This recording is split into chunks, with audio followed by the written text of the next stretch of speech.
if you look at the pro-European case in the whole of the EU, although at first glance the way the argument is made looks very, very different from in, say, Britain or France or Poland or Slovakia or Portugal, if you dig deeper, the pro-European argument always has a fundamentally similar form, which is, put very simply, we are or have been in a bad place, and we want to be in a better one.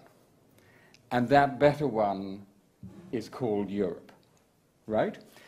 The bad place may be of very different kinds. In the case of Germany after the war, it was the shame of Nazism and the desire to rehabilitate Germany in the community of nations. In the case of France, it was the desire to restore French power and pride after the humiliation of occupation and Vichy and defeat.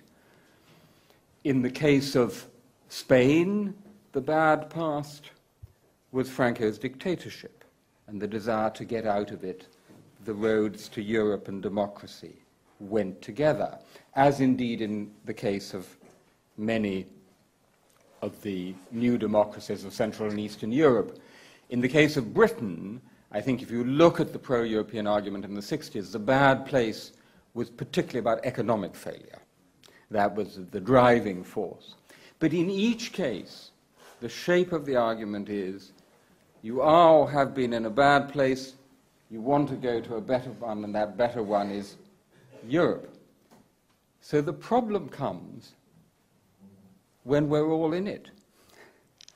And that is, in a way, where we are. We are all in that better place.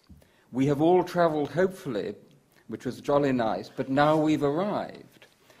And that, I think, is really a significant part of our problem for making the case for the European Union, which is at incredible speed. People have come to take it for granted that you can travel freely without let or hindrance from one end of the continent to the other, across what used to be difficult frontiers and iron curtains, that you can go and work in any corner of the European Union, that often you don't have to change your currency, and that you will be traveling, by and large, from one liberal democracy to another. When I get there, I always try and give at least one lecture as a visiting professor. These can be curious occasions. In the case of Iran, it was a seminar attended by Jane Fonda, whose hijab was, for mysterious reasons, a European Union headscarf. Quite surreal sight.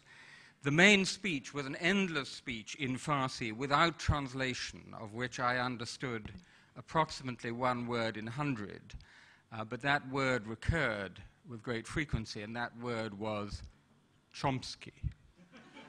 Egalan Hagaban Hagaban Chomsky, Hagaban Hagaban Hagaban Chomsky, so that one understood nothing and at the same time everything.